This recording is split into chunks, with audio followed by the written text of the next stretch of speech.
So today we are going to start our first chapter of what religion philosophy. आज हम religion philosophy अपना start कर रहे हैं एंड रिलीजन फिलोसफी जैसे मैंने आपको बता रखा है तो बहुत इजी है ये। अभी तक जो हमने पढ़ा है हमारा दिमाग थोड़ा सा परेशान हुआ होगा अभी तक पढ़ने में वेस्टर्न फिलोसफी को, राइट। बट हमको पूरा वेस्टर्न फिलोसफी अभी समझ में आ गया है। अब हम रिलीजन फिलोसफी की तरफ मूव कर रहे हैं जिससे कि आपको बहुत सूदिंग सा लगेगा ये रिलीजन फिलोसफी, है ना। इसमें ऐसा कुछ है नहीं, इसमें जो भी आर्ग्यूमेंट्स है ना वो वही फिलोसफर दे रहे हैं जो अपन ने पढ़े हुए हैं, राइट। पेपर सेकंड के अंदर बिल्कुल इक्वल वेटेज रहता है इनका, 25% syllabus will come from the religion philosophy, right, है ना। तो ऐसा नहीं है कि किस तरह से, बट इसमें जो होता है देखो अंडरस्टैंडिंग के अंदर डिफरेंस आता है। अंडरस्टैंडिंग के अंदर जैसे आप इंडियन फिलोसफी पढ़ें तो इंडियन फिलोसफी से ही थोड़े पॉइंट्स निकल कर आए जिससे कि अपन वेस्टर्न फिलोसफी समझने लायक रहे, राइट। वेस्टर्न फिलोसफी और इंडियन फिलोसफी के पॉइंट्स अब यहाँ पर रिलीजन फिलोसफी के अंदर आएंगे, राइट। सो रिलीजन फिलोसफी एक पेपर सेकंड के अंदर अगर हम देखें तो पेपर सेकंड के अंदर फिलोसफी है, चैप्टर मतलब इस टॉपिक को अपन पढ़ते हैं रिलीजन फिलोसफी ऑफ रिलीजन, ठीक है। और बहुत ही इंटरेस्टिंग है इस सेंस के अंदर क्योंकि हम काफ़ी चीज़ें इसके पहले से पढ़ चुके हैं, राइट। इसमें अब हमको ये नहीं बनना है कि हमको किसी की थ्योरी बनानी है कि भाई बर्कले जो है आइडियलिज्म पर बिलीव करता था, आइडियलिज्म क्या होता है, सब्जेक्टिव आइडियलिज्म क्या होता है, राइट। और बर्कले जॉन लॉक जो है वो इस तरह से कर रहा था रिप्रेजेंटेशनलिज्म, वो सब चीज़ें हमको इसके अंदर नहीं समझनी। हमको नहीं समझना कि स्पिनोजा भाई किस तरह से उसने पैरलिज्म क्रिएट करने की कोशिश करी, ठीक है। हमको ये नहीं समझना कि किस तरह से जो इसके अंदर लेबनिट्स ने अपनी फिलोसफी बनाई, राइट। ये सब चीज़ें बन चुकी हैं, है ना। बस इनके आर्ग्यूमेंट्स हैं, है ना। तो सबसे पहले हम ये अंडरस्टैंड करेंगे what do we mean by the religion philosophy. और रिलीजन फिलोसफी को समझने से पहले हमें ये समझना पड़ेगा कि व्हाट इज रिलीजन, ठीक है। तो अगर हम देखें इसके अंदर 10 टॉपिक्स आर देयर। तो नोशन ऑफ गॉड्स का मतलब जैसे गॉड के बारे में बात करी जा रही है, गॉड की क्या एट्रीब्यूट्स होते हैं, ठीक है। क्या क्या गॉड के अंदर क्वालिटीज हैं, right. Relation man and the world, right. Proof for existence of the God and their critics, कि गॉड का क्यों एग्जिस्टेंस है संसार के अंदर, उसका क्या प्रूफ है, ये हम इसके अंदर समझेंगे, राइट। इसमें कुछ इंडियन फिलोसफर्स भी आएंगे जैसे न्याय फिलोसफी की proof for existence of the God, western philosophy भी आएंगी, राइट। सांख्य फिलोसफी इसको क्रिटिसिज्म के परस्पेक्टिव से आएगी इसके अंदर, राइट। इस तरह से अपन देखेंगे प्रॉब्लम ऑफ इविल। खैर अपन ये सब चीजें कि सोल क्या होता है, प्रॉब्लम ऑफ इविल क्या है, राइट। रीजन, रिविलेशन, फेथ ये क्या होता है, रिलीजियस एक्सपीरियंस क्या होता है, religion without God, religion and morality, ये सब चीजें हम डिटेल के अंदर अंडरस्टैंड करने वाले हैं। तो एक एक को अपन इस तरह से टॉपिक को डिस्कस नहीं करेंगे, राइट। हम जब डिस्कस करेंगे तो बहुत डिटेल के अंदर करेंगे, इसके अंदर सारे आर्गूमेंट्स के अंदर कवर करेंगे, right. So let's understand this religion philosophy जो है, इसको समझने के अंदर के लिए हमको सबसे पहले समझना पड़ेगा व्हाट इज रिलीजन। और रिलीजन को आप इस समय तरह से समझ सकते हैं, religion is derive from a word Religare. और रेलिगर वर्ड का मतलब होता है टू बाइंड, ठीक है। तो religion is derive from the word Religare. Religare का मतलब होता है टू बाइंड, राइट। किसी चीज को बाइंड करना, मतलब दो चीजें हैं उनको बाइंड करना, राइट। अब यहां पर क्या दो चीजें हैं that we need to understand. तो रिलीजन अगर हम देखें तो रिलीजन के अंदर कुछ मेटाफिजिकल रियलिटीज हैं, जैसे कि गॉड हम बात कर लें, रिलीजन के अंदर इस तरह से मानते हैं जो भी थीस्टिक बींग्स होते हैं, ठीक है। जैसे सेंट एक्यूनास हो गया तो गॉड को मानेंगे, मेटाफिजिकल रियलिटी गॉड को मानेंगे, राइट। तो गॉड और ह्यूमन बींग तो ह्यूमन बींग और गॉड के बीच में रिलेशन एस्टेब्लिश होना, इन दोनों को बाइंड करना, है ना। तो ह्यूमन बीइंग जो है गॉड के बारे में जाने, दैट इज नोन एज धर्म, वो रिलीजन होता है। जैसे कि हम कॉमन डायमेंशन के अंदर बात करते हैं कि रिलीजन से ह्यूमन बीइंग की जो क्यूरियोसिटी होती है टुवर्ड्स गॉड वो अराइज होती है, और ह्यूमन बीइंग जो है गॉड की तरफ जाने की कोशिश करता है और गॉड को जानने की कोशिश करता है और अपने आप को गॉड के साथ बांधने की कोशिश करता है ना, to bind with the God. एक डायमेंशन में रिलीजन को अपन इस तरह से समझ सकते हैं। दूसरी डायमेंशन में अगर रिलीजन को समझो तो इस संसार के अंदर हम रह रहे हैं, ठीक है, आपस के अंदर जैसे हम सब लोग रहते हैं, तो हम सबको कुछ ethical code of conduct follow करने चाहिए, ठीक है। और जैसे धर्म हमने समझा था एथिक्स के अंदर, धर्म का मतलब धर्म ध्री धातु से आता है, वो वाला कॉन्सेप्ट मैंने आपको बताया था, राइट। तो धर्म का मतलब क्या होता है, धारण करना। कि अगर हम देखें सारे जीव जंतु जो होगी इस संसार के अंदर, इस संसार के अंदर जो भी चीजें हैं वो कोई चीज है ना, उनका कोई एक बेसिक नेचर है, बेसिक नेचर। जैसे हमने कहा था आपको एथिक्स जब पढ़ाया था, हमने कहा था कि भाई देखो, जैसे आग होती है, फायर होता है, उसका बेसिक नेचर है, that is what, that is कि उसका बेसिक नेचर जलाना है। ठीक है, अगर आप उसको हाथ लगाओगे फायर को तो आपका हाथ जलेगा, that is it's basic nature.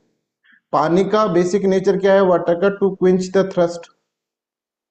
तो हम कहेंगे कि भाई फायर, ऐसा अपन बोल सकते हैं, फायर का धर्म क्या है? फायर का धर्म है जलाना। पानी का धर्म क्या है? प्यास बुझाना। राइट, इस तरह से हम देखेंगे। अब देखो, जैसे हर जीव जंतु का कोई पर्टिकुलर एक नेचर होता है, बेसिक नेचर, उसका धर्म है, उसको फॉलो कर रहा है। राइट, इसी तरह से हर कोई भी संसार के अंदर वस्तु होगी, तो वस्तु कोई भी चीज को एक पर्टिकुलर अपने नेचर को धारण करे हुए। धर्म, dharma is derive from the word dhri, धातु से आया है। ध्री का मतलब धारण करना। तो जैसे आग का कुछ एक बेसिक नेचर है, वाटर का कुछ एक बेसिक नेचर है, इस संसार के अंदर कोई भी चीज है, सबका कुछ ना बेसिक नेचर है। राइट, इसी तरह से ह्यूमन बीइंग है ना, उनका भी एक बेसिक नेचर है, उनका भी एक धर्म है। उनका धर्म क्या है?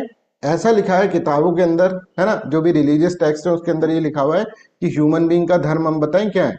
इसका मतलब है कि ये हमेशा मोरल रहे, ये हमेशा काइंड रहे, ठीक है, ये हमेशा बेनिवोलेंट रहे, ये हमेशा एल्ट्रिस्टिक रहे। ठीक है, ये हमेशा क्या करे? ये हमेशा दूसरों की मदद करे, एल्ट्रिस्टिक बेनिवोलेंट रहे। राइट, पीस लविंग है, हार्मनी में रहने की कोशिश करे। इस तरह का अगर ह्यूमन बीइंग इन सब चीजों को, इन सब वैल्यू सिस्टम को फॉलो कर रहा है, तो ह्यूमन बीइंग को हम कह सकते हैं कि ये अपने धर्म को फॉलो कर रहा है। जैसे आग का धर्म है जलाना, वैसे ह्यूमन बीइंग का भी ये धर्म है। पर आग के पास कोई ऑप्शन नहीं है, बिकॉज आग एक ऑब्जेक्ट है, इसके पास कोई ऑप्शन नहीं है। ऐसे नहीं कि कल को कहे कि भाई मैं जलाते जलाते परेशान हो गई, जीवन से जलाती आ रही हूं, अब मैं प्यास बुझाऊंगी, ऐसा तो नहीं कह सकती आग। पर ह्यूमन बीइंग के पास एक चॉइस है, he can deviate from his धर्म, अपने धर्म से वो डेविएट कर सकता है। समझ में आ रहा है?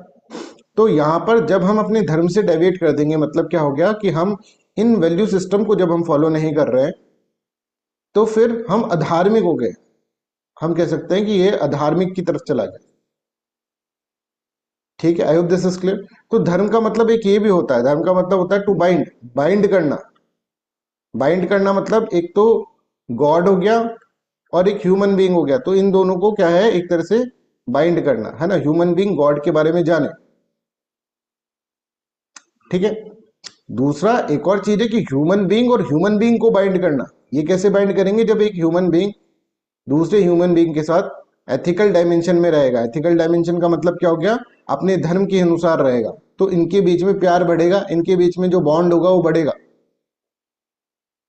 तो जब हम रेलीगर वर्ड यूज कर रहे हैं कि धर्म, रिलीजन रेलीगर वर्ड से हुआ है, तो रेलीगर का मतलब होता है टू बाइंड। ठीक है, अब बाइंड किस किस को कर सकते हैं? गॉड और ह्यूमन बीइंग को भी कर सकते हैं, और ह्यूमन बीइंग और ह्यूमन बीइंग को भी कर सकते हैं। और ह्यूमन बीइंग और ह्यूमन बीइंग को कैसे बाइंड करोगे? जब आप पीस, हार्मनी, ठीक है, मल्टीकल्चरिज्म, ठीक है, और एक तरह से क्या होगा, एक तरह से बेनिवोलेंट एल्ट्रुइज्म, इसके अंदर रहोगे, तब आप एक दूसरे को बाइंड करेंगे। तो ह्यूमन एक सोसाइटी में रहना, ढंग से रहना, दैट इज ऑल्सो रिलीजन। ठीक है, एथिकल कोड ऑफ कंडक्ट को फॉलो करना, that is also what, that is also religion. और ह्यूमन बीइंग का भगवान के साथ बाइंडनेस जो है, ठीक है, to bind with the God, right, that is also what, also religion. तो रिलीजन का मतलब एक एथिकल वैल्यू सिस्टम से भी हो गया, दैट इज ऑल्सो रिलीजन। और रिलीजन का मतलब ये हो गया कि मेटाफिजिकल गॉड जो है उसके साथ आप उसके बारे में सोचें, उसके बारे में जानने की कोशिश करें, दैट इज ऑल्सो रिलीजन। उससे बाइंड करें, उसको, उसके नेचर को समझें, राइट, उसके तरह की भाई आप उसके अंदर अपनी स्पिरिचुअल कॉन्शियसनेस के अंदर देखें, राइट, वो सब चीजें, that is also not known as religion. तो हम अगर रिलीजन की बात करें तो religion is derive from the word religare, और रेलीगर से ही इसकी डेफिनेशन बनेगी यार। राइट, टू बाइंड और to tie tight, it indicates a bond between the God and man. ठीक है, the word religion is often derived from the Latin root word religer, which means to bind or to tie. On this view, religion is that which binds human being to a higher reality, whether understood as God, absolute or supreme moral order, कुछ भी बोल लो उसको, एक higher reality से आपका एक तरह से बॉन्ड बन रहा है, that is known as what, that is known as religion. It expresses a relation of dependence, obligation and commitment. अब कोई हायर अथॉरिटी के साथ, जैसे मान लो आपका एक बॉन्ड बन गया हायर अथॉरिटी के साथ। Obviously you are the lower authority, religion philosophy के अंदर ये मानेंगे भाई हम तो तुच्छ हैं, हम तो भगवान की पैरों की धूल है, राइट। और भगवान के साथ हम रिलेशन बना रहे हैं, तो हमारे अंदर एक फीलिंग जो होगी ना, that is feeling of surrender will be there, surrender की फीलिंग होगी, right. Feeling of acceptance will be there, समझ में आ रहा है। डिपेंडेंस विल बी देयर, भगवान अब तुम्हारे भरोसे हम तो, क्योंकि वो हायर अथॉरिटी, आप अपने दिमाग के अंदर ये मानकर चल रहे हो कि एक हायर अथॉरिटी जिसके अंदर कुछ बहुत सारी मेटाफिजिकल एट्रीब्यूट्स आर देयर। जैसे भगवान कुछ भी कर सकता है, भगवान इज ओमनीपोटेंट, भगवान सब कुछ जानता है, भगवान इज ओमनीशेंट। तो ऐसी हायर अथॉरिटी से जब आप रिलेशन एस्टेब्लिश कर रहे हैं, तब जब आप इसके अंदर बाइंड कर रहे हैं अपने आप को, तो surrender, acceptance, dependence, obligation, commitment, ठीक है, डिवोशन, इस तरह की चीजें आपके अंदर आई। तो एक रिलीजियस बीइंग के लिए भगवान ही सब कुछ है ना। रिलीजियस बीइंग के लिए भगवान को उसने पूरा एक्सेप्ट कर लिया, उसने को पूरा बिलीफ है, उसको पूरा फेथ है भगवान पे, वो इमोशनली कनेक्ट हो गया है भगवान से, वो अपने आप को सरेंडर कर चुका है भगवान को, ठीक है। उसका डिपेंडेंस एक तरह से भगवान के ऊपर हो गया, ठीक है। तो whenever you have a higher authority, मान लो कि आपका कोई बहुत बड़ा ऑफिसर है, ठीक है, कोई मान लो आईएएस ऑफिसर है, ठीक है, उसके साथ अगर आपका रिलेशन एस्टेब्लिश होगा, अभी तो आप एस्पिरेंट ही है, तो आपके अंदर ये सारी फीलिंग आएगी, सरेंडर, एक्सेप्टेंस, डिपेंडेंस और इस तरह की, राइट। वो बोलेगा हाँ में हाँ मिलाओगे फिर आप, है ना, उसको इस तरह से, अगर आप उससे रिलेशन। इसी तरह से भगवान जो है उसने तो क्या करा, उसने इस पूरे यूनिवर्स को बनाया according to what, according to the theistic beings, जो भगवान के बारे में बिलीव करते हैं, ठीक है, जो थीस्टिक बींग्स हैं, जो अथीस्ट नहीं, वो तो ऐसे मानकर चलेंगे भगवान ने ही सब कुछ, भगवान is a creator, God is a creator. God creator भी है, जैसे हमारे यहाँ पे मानते हैं गॉड क्रिएटर भी है, गॉड डिस्ट्रॉयर भी है, गॉड सस्टेनर भी है। तो गॉड तुम ही सब कुछ हो। तो ऐसा बाय, अब ये जो बॉन्ड है वो किसके ऊपर बेस्ड है, सरेंडर, एक्सेप्टेंस, डिपेंडेंस, इस तरह की इस बॉन्ड की क्वालिटी, कमिटमेंट, राइट। इमोशनली आप बहुत ज्यादा अटैच्ड हैं गॉड से, ठीक है। कभी कभार क्या होता है, भजन वजन चल रहे होते हैं तो आपकी आंखों में आंसू आ गए, है ना, इतना सरेंडर कर रहा है कि भगवान आपके भरोसे सब कुछ है, डिपेंडेंस क्रिएट हो गई, राइट। वो वाली जो है ना, ये बॉन्ड का रिलेशन इस तरह का कुछ है, इसके अंदर इस तरह से बताया जाता है, राइट। तो to say that religion comes from the religare suggest that human life is not self sufficient, इसका मतलब ये हुआ ना, ठीक है, कि ह्यूमन लाइफ जो है अपने आप में सेल्फ सफिशिएंट नहीं है, it seek grounding beyond the empirical world. ये एम्पेरिकल वर्ल्ड के अंदर तो हमको सेटिस्फेक्शन नहीं मिल रहा है, तो हम इसके बाहर कहीं देखने की कोशिश कर रहे हैं, और बाहर कहाँ देखेंगे, मेटाफिजिक्स की तरफ जाएंगे। और मेटाफिजिक्स के अंदर जो एंटिटी जो बना रखी है, हम गॉड को पास जाते हैं तो हमको थोड़ी शांति इसके अंदर मिल रही है, तो हम इस तरह जाएंगे, क्योंकि एम्पेरिकल वर्ल्ड के अंदर तो हमको कहीं शांति दिख नहीं रही, ठीक है। तो इन टोटल अगर हम समझे तो हमने ऐसा समझा है कि भैया एक तो हायर अथॉरिटी है, उसके साथ हमारा रिलेशन, हम लोअर अथॉरिटी है, हम डिवोटी हैं, वो हमारा गॉड है, right. That is known as religion. और रिलीजन के अंदर इस तरह का भी हो सकता है कि भाई सेम सेम के साथ भी रिलेशन आप एस्टेब्लिश कर सकते हो, that is known as horizontal, इसको फिर हॉरिजॉन्टल बोलते हैं। और ये क्या है, ये एथिक्स आ जाता है, इससे डेराइव होगा अपना एथिक्स, जीएस पेपर, राइट। और इस चीज से अपन कह रखे हैं कि एथिक्स मतलब, एथिक्स भी एक तरह से रिलीजन का ही पार्ट है ना। और ये जो चीज है, ये हम कह रहे हैं कि भाई हम अब एक तरह से गॉड के साथ अपना रिलेशन एस्टेब्लिश कर रहे हैं।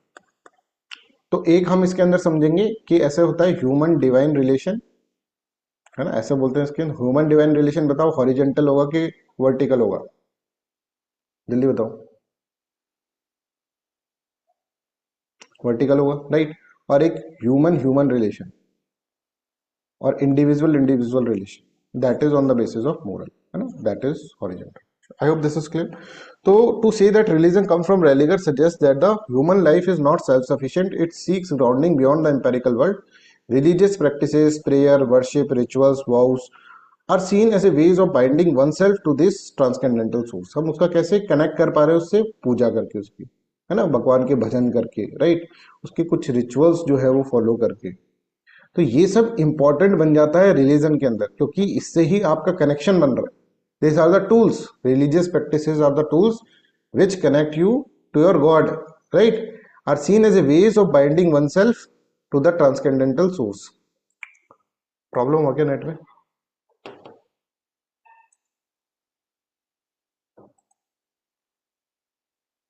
अभी ठीक है क्या? एक्चुअली आज मेरा जो है हो रहा होगा आज प्रॉब्लम, है ना? आज एक्चुअली नेट कनेक्टेड नहीं है।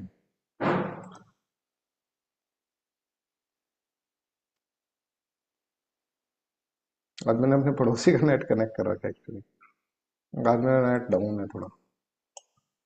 अभी मतलब क्लास के 5-10 मिनट पहले ही डाउन हो गया है, राइट? तो उससे लेना पड़ा, मैंने कहा भाई तेरा पासवर्ड दे। चलो, आप मैनेजेबल है? Is it manageable? Can we continue with this? है ना?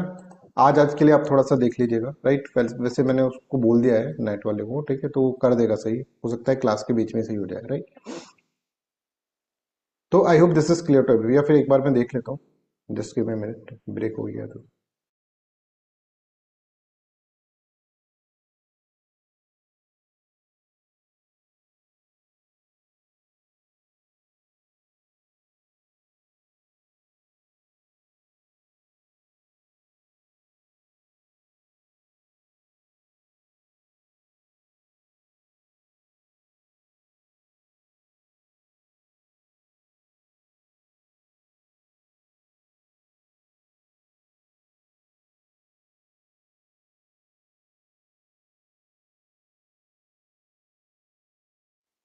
यस, चलिए, अब प्रॉब्लम नहीं आएगा आप लोगों को, राइट?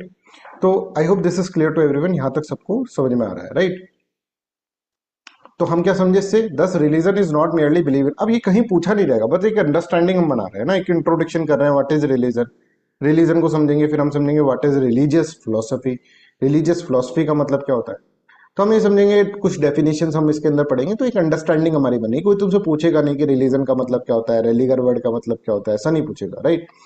दस, religion is not merely belief in the God but a bond of loyalty and surrender. अगर पूछ भी ले तो 150 वर्ड में आप आराम से इस तरह से लिख सकते हैं। Express in the thought, emotion and conduct. It shapes one's worldwide values and way of life.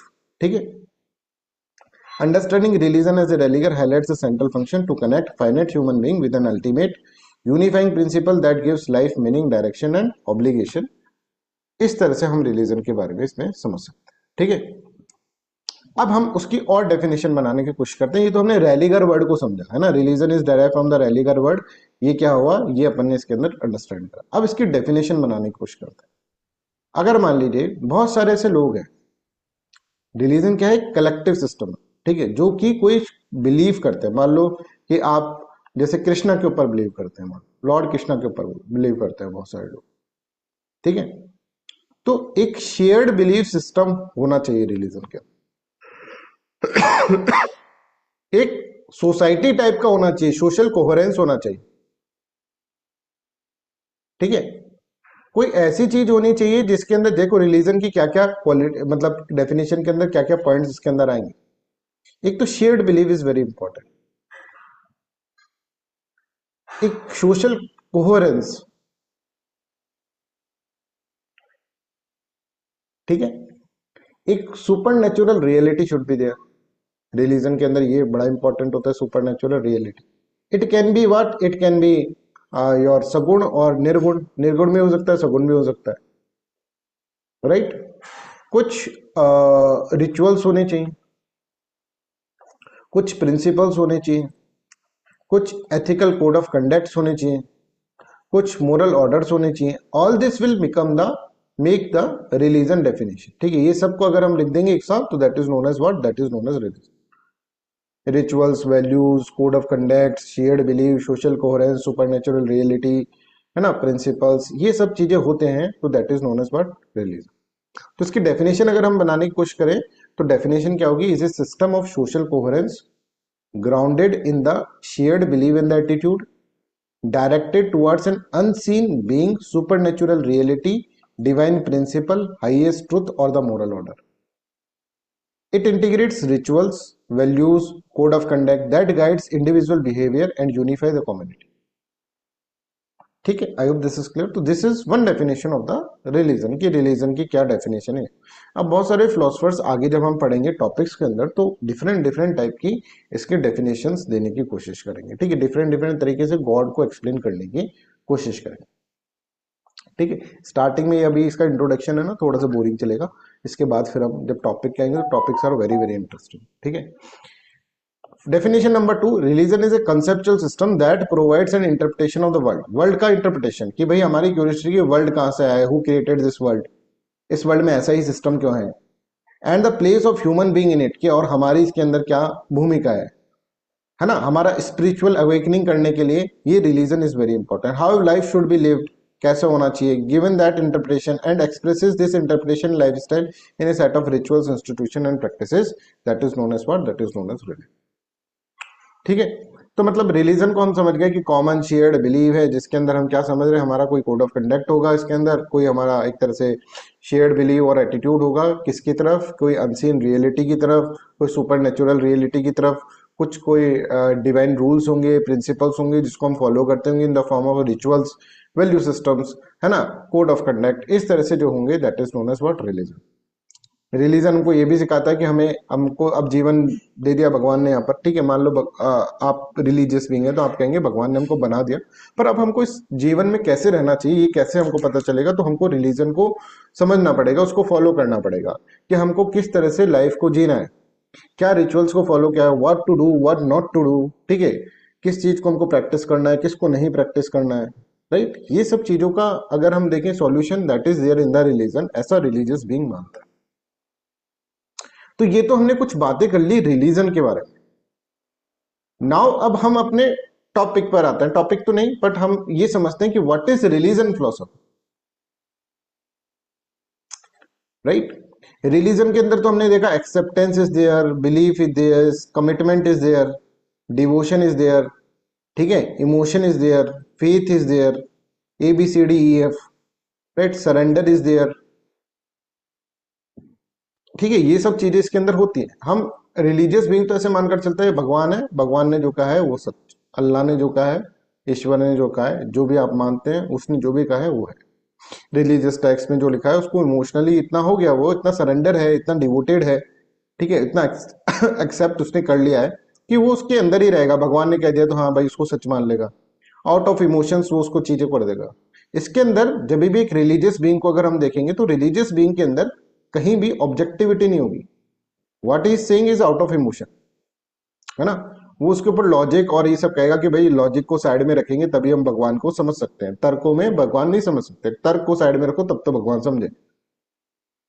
तो आप अगर तर्क कर रहे होंगे ना तो वो तर्कों को भी नहीं मानेगा, वो कहेगा कि भाई ये लॉजिक्स वॉजिक्स छोड़ो, भगवान अलग ही रियलिटी है, उसके ऊपर वो उसके अंदर इतना कमिटमेंट और उसके अंदर इतना एक तरह से डिवोशन है, सरेंडर की फीलिंग है कि वो एक हायर अथॉरिटी मानकर बैठा है, वो बोलेगा भाई लॉजिक वाली लॉजिक तुम साइड में रखो, हम तो क्या कर रहे हैं, भगवान ने जो कहा है उसको मान रहे हैं अक्षर अक्षर, जो हमारे वेदों में लिखा है, जो हमारी कुरान में लिखा है, जो भी लिखा है उसको ही हम मान रहे हैं। तो एक रिलीजियस बीइंग का तो ये डायमेंशन चलता है, बट अगर एक रिलीजियस फिलोसफर का डायमेंशन पूछे जिससे कि हमको एक डेफिनेशन मिलेगी रिलीजियन फिलोसफी की, तो वो क्या करेगा, वो इन सब चीजों को एनालाइज करेगा, है ना। कुछ रिलीजियस बिलीफ होगा तो उसको ऐसे मान नहीं रहा, उसको एनालाइज कर रहा है, या अगर उसने मान लिया है तो उसका लॉजिक बता रहा है मैंने इसको क्यों माना, ऐसा बिलीफ सिस्टम क्यों है, उसके अंदर कॉन्सेप्ट ढूंढने की कोशिश करेगा, एक ऑब्जेक्टिव डायमेंशन के अंदर वो जाएगा, ऑब्जेक्टिव डायमेंशन के अंदर। यहां तो पूरा का पूरा क्या है, कंप्लीटली सरेंडर है, एक क्रिटिकल एनालिसिस करेगा हर चीज का, एक ये इमोशन इमोशन को साइड में रख के फिर सोचे भाई, एक बार बुद्धि से सोचे, रेशनैलिटी यूज करे, एक बार तर्क यूज करे। रिलीजियस बीइंग तो नहीं कर रहा पर एक फिलोसोफर जो होगा वो करेगा। तो रिलीजन फिलोसफी का मतलब क्या है कि आप थोड़ा सा एक तरह से क्या है, जो रिलीजियस बीइंग के डायमेंशन है उससे परे हटकर फिर रिलीजन को देखो, फिर रिलीजियस बिलीव को देखो, फिर रिलीजियस कॉन्सेप्ट्स को देखो, उनकी प्रैक्टिसेस को देखो। मतलब एक साइंटिफिक डायमेंशन में आप एनालिसिस करो रिलीजन का।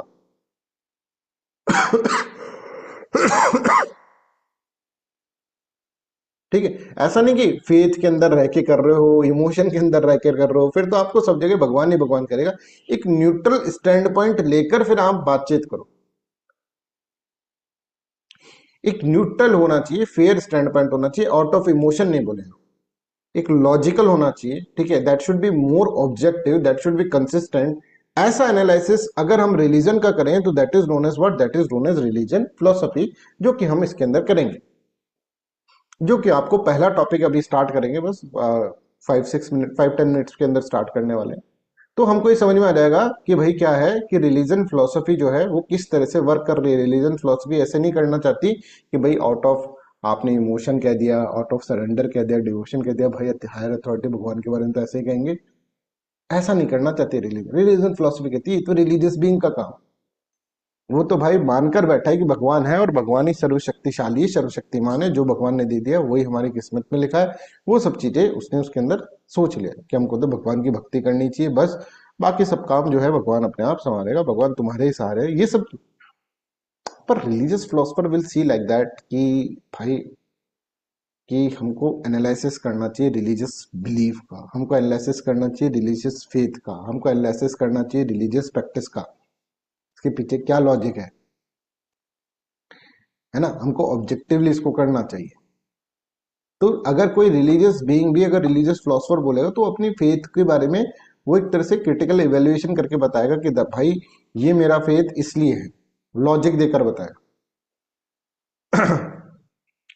अगर मैं मतलब अगर मान लो मैं हनुमान जी को पूछता हूँ, ठीक है, तो हनुमान जी को पूछता हूँ मैं एक रिलीजियस बीइंग की तरह, तो बस फिर हनुमान जी ही सब कुछ है। कोई मेरे से पूछेगा भाई तो हनुमान जी को क्यों पूछता है, मेरे पास कोई आंसर नहीं होगा, ठीक है। बट अगर मैं रिलीजियस फिलोसफर हूँ, राइट, तो फिर मेरे को आंसर की जरूरत है, फिर मेरे पास लॉजिक होना चाहिए, मेरा ये बिलीफ सिस्टम है इसका क्या लॉजिक है, ठीक है।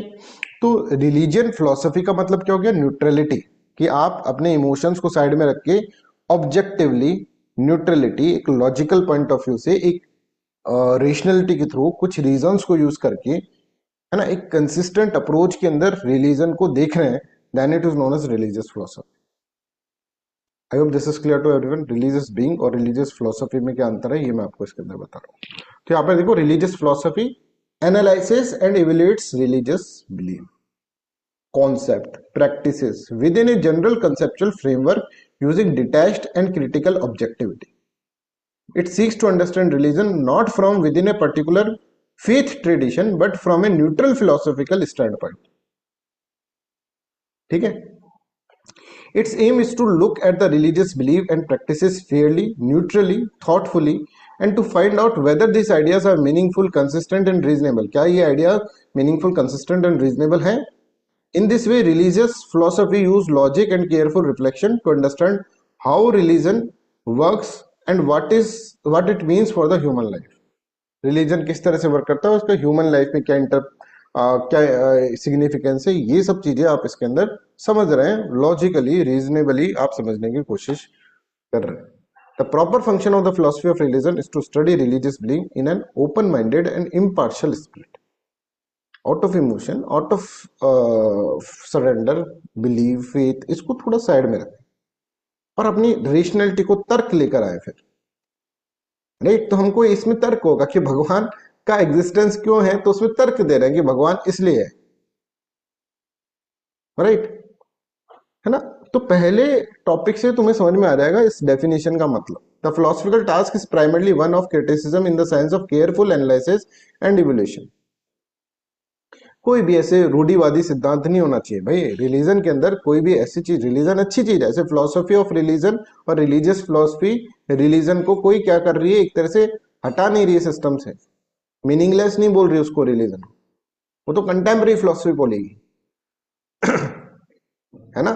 तो कंटेम्प्रेरी फिलोसफी इसी तरह की बात करेगी, रिलीजन वाले ऐसे ऐसे करते हैं, ऐसे ऐसे, वो उसको हटाने की कोशिश करेगी रिलीजन को। बट ये फिलोसफी जो है वो क्या कर रही है, एक तरह से रिलीजन को ऑब्जेक्टिव फाउंडेशन दे रही है। एक चीज आप ऐसे मानकर बैठे, हाँ भाई ऐसे लिखा है इसलिए, एक लॉजिकली अगर आप मानकर बैठे, एक तरह से रेशनैलिटी भी घुसा दे रहे हैं किसके अंदर, रिलीजन के अंदर, कि रिलीजन की फाउंडेशन को और ज्यादा स्ट्रॉन्ग करने के पर्सपेक्टिव से, ठीक है, जिससे कि एक तरह से ये अगर फिलोसफी ऑफ रिलीजन जो होगा ये रिलीजन के अगेंस्ट में नहीं है, please try to understand this, when it is analysing it rationally, then it more grounded, उसका फाउंडेशन और ज्यादा स्ट्रांग हो रहा है, ठीक है, I hope this is clear. एक तो आप सिर्फ इसलिए माने out of emotion, out of fear, out of faith, out of belief आप माने। एक दूसरा आप किस लिए माने, दूसरा आप इसलिए माने कि आप लॉजिकली मान रहे हैं, रेशनली मान रहे हैं, रीजन को यूज कर रहे हैं। आई hope this is okay with everyone, right. तो आप यहां पर देखो, philosophy of religion about philosophical thinking about religion is called philosophy of religion. To be very precise, एक शॉर्ट एक लाइन के अंदर अगर बताना हो तो इस तरह से आप बता सकते हैं, it is an attempt to find the truth और religion in its relation to the life and to organise that knowledge into a systematic whole. तो इट इज नॉट कि आप रिलीजन को क्रिटिसाइज कर रहे हैं, वो क्रिटिसिज्म वाला भी पॉइंट आएगा, ठीक है, but that will be in the contemporary philosophy, जिसमें बोल देंगे रिलीजियस जो है, रिलीजन जो है वो मीनिंगलेस है, मीनिंगलेस, ठीक है, मतलब इसका कोई मतलब ही नहीं है, जबरदस्ती का। It is an intellectual and logical interpretation of religious experience, ठीक है। दस रिलीजन फिलोसफी और religious philosophy studies religion in a rational and objective way. I hope this is enough for the introduction. हमने आपको रिलीजन फिलोसफी का एक introduction यहाँ पर दिया। अब ये हमारे टॉपिक है, बहुत ही बढ़िया बढ़िया से टॉपिक है। आज हम जो टॉपिक स्टार्ट कर रहे हैं that is problem of evil. बड़ा ही interesting topic problem of evil को हम यहाँ पर पढ़ेंगे। इसके अंदर थीम देखो क्या लिख रखा है, God is omnipotent, omniscient, omnipresent, then why evil exist, ठीक है। अब ये क्या होगा ये अपन इसके अंदर समझेंगे, right. I hope this is clear. Just give me minute, एक मिनट दीजिएगा, मैं नेक्स्ट पीडीएफ अपलोड कर लूँ।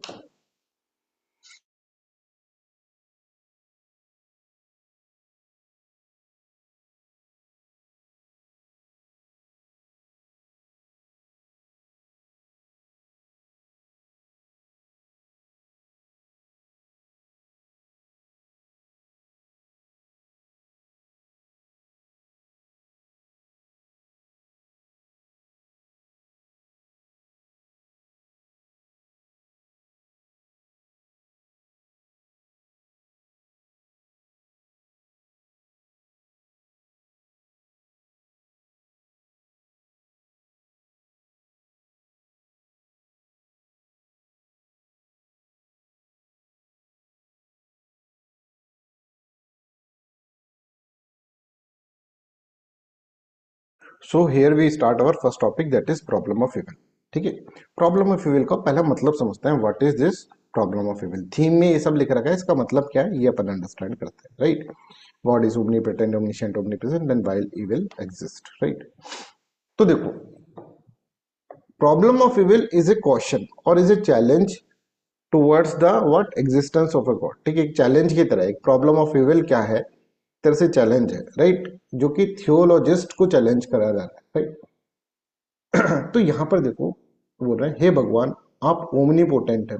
ओमनीपोटेंट मतलब समझते हो, सब कुछ कर सकते हो, यू कैन डू एनीथिंग। आप ओमनी प्रेजेंट, अब ये ओमनी पोटेंट, ओमनी प्रेजेंट, ओमनीशिएंट को भी लॉजिकली एक्सप्लेन करा गया, that is on the notion of the God. जब हम पढ़ेंगे तब हम उसको एक्सप्लेन करेंगे। अब ये टॉपिक जो है that is problem of evil we are dealing with, right. तो आप सर्वशक्तिशाली हो, आप हर जगह सर्वव्यापक हो, आप सब कुछ जाते हो, सर्वज्ञाता हो, और आप बेनिवोलेंट भी हो, राइट। आप बहुत ही बेनिवोलेंट भी हो, और आप बेनिवोलेंट भी हो, मोरल भी हो, है ना। आप ऐसे नहीं भाई सब जानता है, तो ऐसे तो रावण भी सब जानता था, राइट। पर रावण बेनिवोलेंट नहीं था, पर भगवान तुम तो सर्वशक्तिमान हो, सर्वशक्तिशाली हो, सर्वज्ञाता हो, और साथ साथ तुम्हारे अंदर एक और एट्रीब्यूट है, कौन सी, बेनिवोलेंस की। समझ में आ रहा है। तो ये तो सारी मेटाफिजिकल एट्रीब्यूट्स हो गए कि तुम omnipotent, omnipresent, omniscient. तुम्हारे अंदर एक ethical attribute is also there, ethical attribute, moral attribute is also there, benevolence वाले। और भगवान ऐसे सुनेगा तो भगवान बहुत खुश होगा, ये अपना भगवान है, ठीक है। अपन कोई भी रिलीजन को मतलब क्या है कि किसी भी रिलीजन को हर्ट नहीं करना चाहते, बिकॉज में बहुत सारे क्रिटिसिज्म, तो ये हमारा भगवान है, ठीक है। आपका जो है उसमें से ले लो, राइट। तो रिलीजन फिलोसफी के अंदर ये बोल रहे हैं भगवान आप ओमनी पोटेंट है, ओमनी प्रेजेंट है, ओमनीशिएंट है, और आप बेनिवोलेंट भी है। भगवान बोल रहे हैं वाह यार क्या तारीफ कर रहा है, मजा आ गया भाई, आज का तो दिन बना दिया तुमने, है ना। पर अगले ही स्टेटमेंट में वो क्या बोलेगा, बोलेगा भगवान तारीफ नहीं है। बोले क्यों, अरे भाई जब तू ओमनी पोटेंट है, ओमनी प्रेजेंट है, ओमनीशिएंट है और बेनिवोलेंट भी है, तो इस संसार में बुराइयां क्यों हैं? Why there is evil? समझ में आ रहा है कि हम ये पूछ रहे हैं संसार में तू सब कुछ कर सकता है ना, तू बुराई को प्रेजेंट होने क्यों दे रहा है? इस संसार में फिर रेपिस्ट क्यों है? इस संसार में मर्डरर क्यों है? इस संसार में नेचुरल इविल्स क्यों है? नेचुरल इविल्स का मतलब समझो, जैसे बाढ़ आ गई, disaster is a natural evil. ऐसा क्यों कर सकता है कोई? भगवान ऐसा कैसे कर सकता है कि है ना, अपने ही क्रिएट करे हुए अपने बच्चों को पानी में बहा के मार दिया, ऐसी मौत दे दी, नेचुरल इविल, फ्लड गा दी।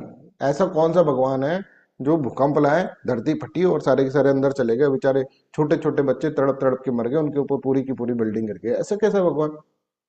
भगवान सोचेगा भाई ये क्या हो गया, एकदम से टोन ही बदल गई इसकी।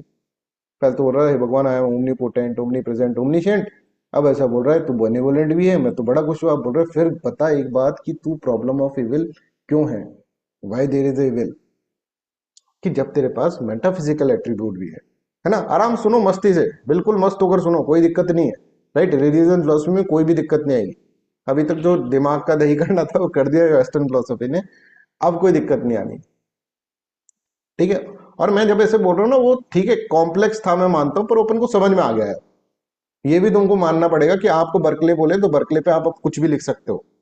ठीक है, जॉन लॉक बोले तो रिप्रेजेंटेशनलिज्म, वो सब कुछ आ गया, उसको इस तरह से पढ़ाया गया धीरे धीरे धीरे धीरे, है ना। मैं भी बड़ा मतलब वैसे करता रहा कि हाँ भाई बच्चों को इतना ही समझ में आएगा, इतना ही पढ़ाता है, फिर इतना ही समझ में आएगा, इतना ही पढ़ाता है।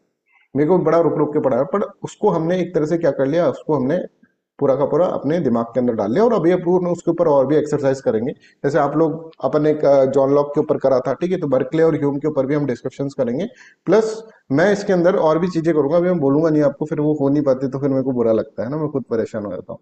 राइट, तो जब हो जाएगी तब मैं वो चीजें आपको करके दूंगा। राइट तो हे भगवान, आप ओमनीपोटेंट है, ओमनी प्रेजेंट, बेनिवोलेंट भी है, तो भाई संसार के अंदर ये इविल क्यों है? अब बता। तो अब रिलीजियस बीइंग के ऊपर बड़ा चैलेंज आ गया, और भाई ये तो गड़बड़ हो गई। अच्छा, भगवान ने ही संसार को बनाया, भगवान कुछ भी कर सकता है ना, तो वो एक तरह से मर्डर क्यों होने देता है? वो एक तरह से रेप क्यों होने देता है?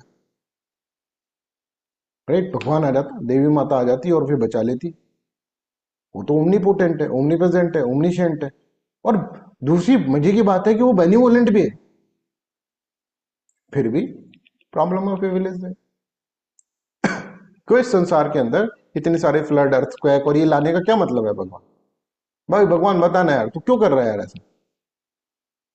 ऐसा जब क्वेश्चन करने लग जाते हैं तो this is known as what, this is known as problem of.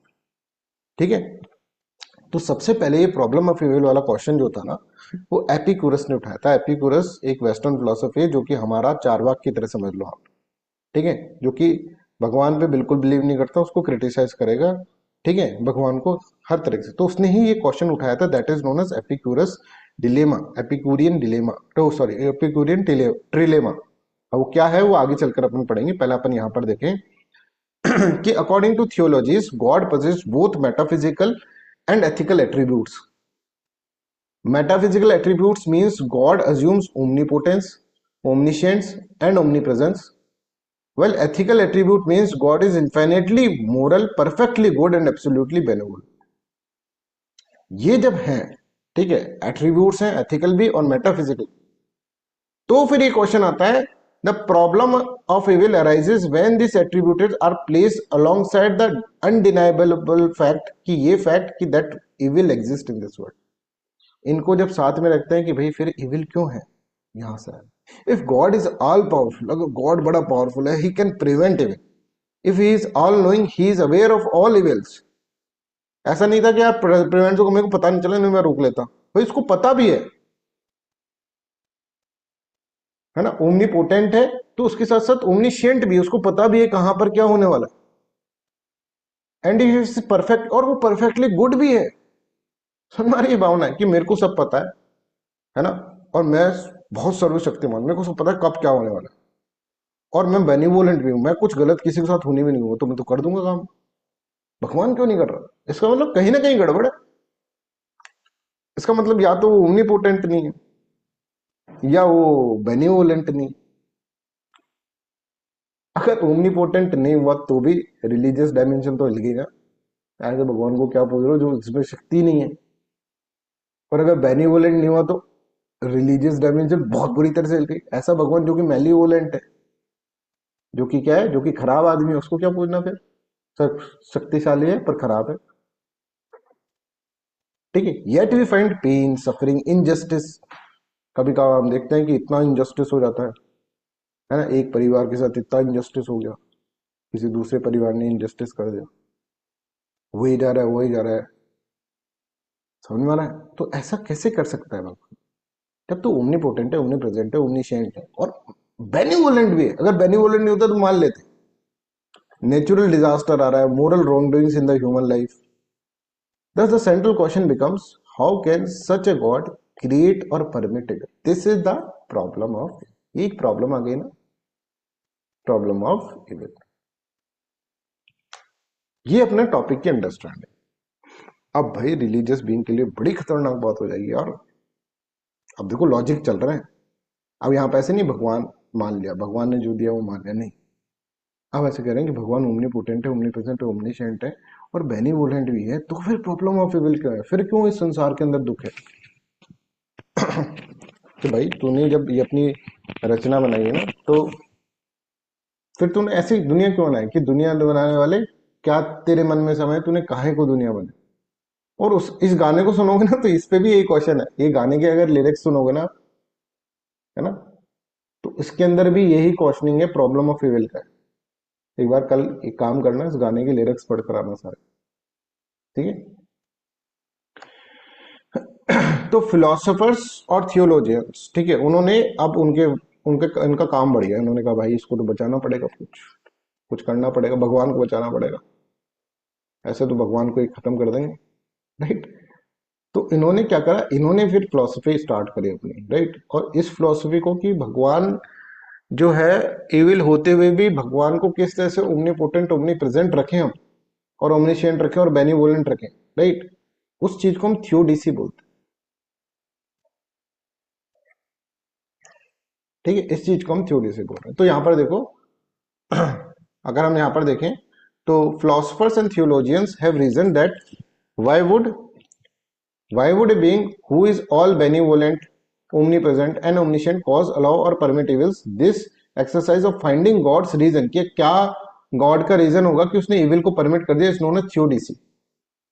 थियोडीसी is rational effort to justify the ways. अब भगवान को जस्टिफाई करना पड़ेगा कि भाई इविल भी है और भगवान भी है, इन दोनों चीजों को जस्टिफाई करेगा। मतलब solution of problem of evil is there in the theodicy, showing that the presence of suffering injustice is compatible with the belief in the benevolent। इन दोनों की कंपेटिबिलिटी रखनी है, इविल भी है और भगवान भी है, और भगवान ओमनी पोटेंट ओमनी प्रेजेंट और बेनिवोलेंट भगवान है, इन दोनों को एक साथ आपको रखना पड़ेगा। और इस इफर्ट को, इस फिलोसफर्स के इस इफर्ट्स को और थियोलॉजियन के इस इफर्ट को हम थियोडीसी बोलते हैं, ठीक है। I hope this is clear. तो ये चीज है। अब evil can be of two type, moral evil हो सकता है, नेचुरल इविल हो सकता है, ये तो आपको पता है। Moral evil is the evil caused by the human activity like murder, rape, robbery, slavery, etc. While the natural evil is that which causes pain and suffering to the humanity, which is not due to the direct human involvement। पर जैसे natural disaster हो गया, flood, cyclones, ये सब चीज हो गया इस तरह, ठीक है। अब हम इसका एक तरह से इंट्रोडक्शन समझ गए टॉपिक का, कि टॉपिक के अंदर आने के बाद अब हम समझते हैं ये जो प्रॉब्लम ऑफ इविल है ना, जो अब कोई प्रॉब्लम ऑफ इविल तो दे गया, कौन दे गया, एपिक्यूरस। अब एपिक्यूरस के बारे में समझ लेते हैं थोड़ा सा, एपिक्यूरस क्या बोल कर गए, एपिक्यूरस ट्रिलेमा क्या है और एपिक्यूरियन पैराडॉक्स क्या है, ये अपन समझ लेते हैं।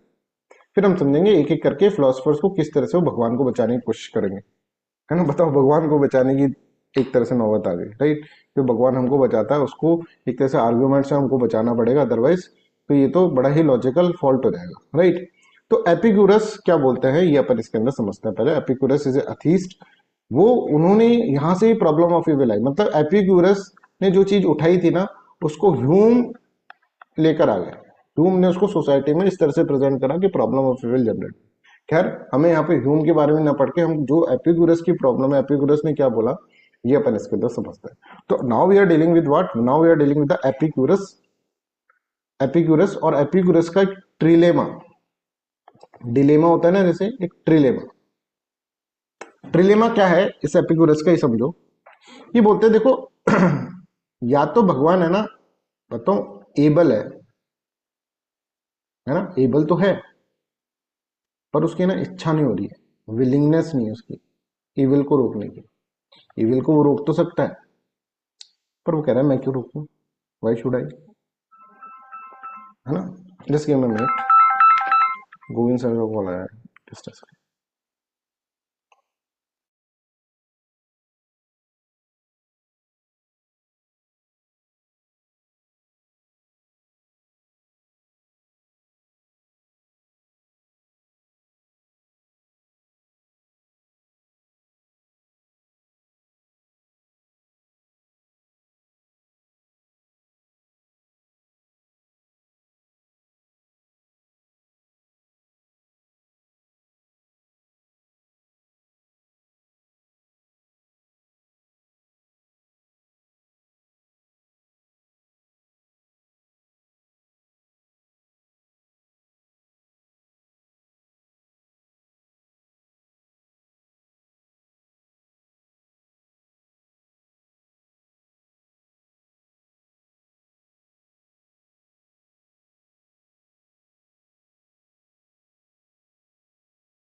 चलो, तो ट्रिलेमा क्या है ये अपन इसके अंदर समझते हैं, राइट। तो यहाँ पर ट्रिलेमा ये है कि यार देखो, प्रॉब्लम ऑफ प्रॉब्लम तो समझ में आ गई सबको। अच्छा, ये सबको समझ में आ गई कि एक बार केतन मनिंदर मनोज संध्या एक बार बता दो आप लोग कि आपको समझ में आ गया, फिर अपन आगे बढ़ते हैं। सबको क्लियर है ये? सर हाँ। ट्रिल अभी बता ही नहीं है ना, तो बता रहे थे। हाँ, अभी तो बताएंगे वो प्रॉब्लम ऑफ इविल का मतलब क्या है, ये समझ में आ हाँ गया वो ना। तो आ गई, वो तो। हाँ, अभी ट्रिलेमा बताएंगे। देखो, पहला पॉइंट ये है कि ऐसा हो सकता है कि या तो अब ये कह रहा है या तो गॉड एबल होगा, बट उसके अंदर विलिंगनेस नहीं है, नॉट विलिंग है, तभी जाके प्रॉब्लम ऑफ इविल आ रहा है। ठीक है। या फिर ऐसा हो सकता है, ये एपिक्यूरस बोल रहा है, एपिक्यूरस क्रिटिसाइज करते हुए बोल रहा है इसको, है ना, कि मैं तुम्हारे दिमाग में तीन डायमेंशन डालता हूं, ठीक है। दूसरा क्या है, या तो गॉड विलिंग तो है, विलिंगनेस तो है इसके अंदर, है ना, बट बेचारा क्या करे, एबल नहीं है, राइट। फिर तीसरा पॉइंट ये बोल रहे हैं कि गॉड विलिंग भी है मान लो, और एबल भी है। यही तीन चीजें हो सकती है, या तो able plus not willing. Able plus not willing है तो मतलब गॉड आपका क्या है, गॉड खराब आदमी, मैलीवोलेंट। फिर तो God is just like a Ravana. Able तो है पर इच्छा नहीं उसमें, बोले मैं क्यों करूं भाई, मैं तो करूंगा, मैं तो लाऊंगा भूकंप। विलिंगनेस नहीं है उसके अंदर। दूसरा, विलिंगनेस तो है, बट क्या है, एबल नहीं है बेचारा, करना तो चाहता है, करना तो मैं बहुत कुछ चाहता हूँ, पर मैं क्या करूं। तो ऐसा तो गॉड आपका इम्पोर्टेंट हो गया। इम्पोर्टेंट मतलब that do not have the potential, है ना, इम्पोर्टेंट गॉड हो गया। अगर मान लो विलिंग भी है और एबल भी है, ये चीज इसने बोली थी और यहीं से प्रॉब्लम ऑफ एबल आ रही है, विलिंग भी है और एबल भी है, then why there is a problem of able, is problem of able. या तो ये हो सकता है, या ये हो सकता है, या फिर मेरे को तुम ये बता दो, अगर ये दोनों चीज नहीं है, ठीक है, अगर ये वाला है कि एबल भी है और विलिंग भी है, तो फिर बताओ प्रॉब्लम ऑफ एबल क्या है। या तो ये मानो, ये माने तो भी फंसे, सन मारा, ये माने तो भी फंसे, रिलीजियस भी। अब उसको ये चीज लेकर आनी पड़ेगी और यहीं से अपनी प्रॉब्लम ऑफ विल की चीज होती है, और ये चीज जो होती है that is known as Epicurus trilemma. ठीक है, इसको हम एपिक्यूरस ट्रिलेमा बोलते हैं या एपिक्यूरस पैराडॉक्स को तरह से बोलते हैं। तो एपिक्यूरस ने ये सवाल उठाया, ये सवाल दाग दिए, ठीक है, किसके ऊपर? रिलीजियस बीइंग के ऊपर, कि आप कहते हैं ना गॉड गॉड गॉड, तो गॉड आपका या तो मैं बताऊं एक तरह से ऐसा हो सकता होगा, एबल है गॉड, पर उसके अंदर इच्छा शक्ति की कमी है, या फिर उसके अंदर इच्छा शक्ति तो बहुत है पर वो एबल ही नहीं है, या फिर एबल भी है और अच्छा, तो ये मेरे को ये बता दो फिर प्रॉब्लम ऑफ विल क्यों? ठीक है, तो यहां पर देखो कि Epicurus is generally credited as a first philosopher to raise the problem of evil. Hence, problem of evil, also known as Epicurus trilemma or Epicurean paradox. Able plus not willing तो malevolent हो गया, willing plus not able तो impotent हो गया, और willing plus able, then why there is a problem of evil? तो इसको अगर हम इस तरह से लिखें, Epicurean paradox is one of the earliest philosophical arguments questioning the existence of all powerful, all knowing, perfectly good God in world full of evil. है ना? इसके अंदर एक तरह से क्वेश्चनिंग कर रहा है कि ऐसा गॉड इस इविल वाले वर्ल्ड के अंदर कैसे है और कैसे वो इस संसार को चला रहा है. The argument is stated as a logical puzzle. If God is willing to prevent evil but not able, then God is not omnipotent, है ना? गॉड इज एबल टू, इस तरह से इसके अंदर, राइट? तो I hope this is clear to everyone. अगर God के अंदर मान लो कुछ, God is neither able nor willing, अगर ऐसा भी एबल भी नहीं है विलिंग भी नहीं है, तो फिर उसको फिर गॉड क्यों बोल रहे हो? गॉड के बोलने का मतलब ही नहीं है, फिर तो तुम ऐसे कह दो कि भाई ऐसे आदमी को क्या तुम गॉड बोल रहे हो. अब सारे के सारे फिलोसफर्स कहेंगे भाई ये तो गड़बड़ कर दी, अब इसको रोकना पड़ेगा, है ना? तो एक एक कर हम सारे फिलोसफर्स पढ़ रहे हैं. अब आप देखना कि सारे फिलोसफर्स ऐसे एक एक करके आते जाएंगे. सबसे पहले हमने क्या पढ़ा था? हमने पढ़ा था प्लेटो. तो प्लेटो को लेकर आते. प्लेटो भाई आएगा, प्लेटो बोलेगा कि मैं फिलोसफिकली एक बात बोलना चाहता हूँ. फिलोसफिकली मैं ये प्रूफ करना चाहता हूँ कि भगवान की कोई गलती नहीं है. भगवान को बचाना, आप सबको प्रॉब्लम आ गया एपिक्यूरियन ट्रिलेमा के अंदर, फिर भगवान को बताया. तो प्लेटो जब भगवान की बचाने के लिए आर्गुमेंट देगा कि भगवान बेनिवोलेंट है और प्रॉब्लम ऑफ इविल भी है, along side problem of evil, मतलब इविल इज ऑल्सो देयर, ठीक है, ये जो प्रॉब्लम इविल को बचाने को, इसको बोलेंगे प्लेटोस थियोडिसी, जिसमें मैंने आपको बताया थियोडिसी का मतलब. जब यही काम मान लो लेबनिट्स करता है तो लेबनिट्स थियोडिसी, ठीक है. लेबनिट्स का आर्गुमेंट को बोलते हैं बेस्ट पॉसिबल वर्ल्ड, तो बेस्ट पॉसिबल वर्ल्ड थियोडिसी, इसको इस तरह से अपन बोलते हैं. तो let's understand what is plateaus theodicy.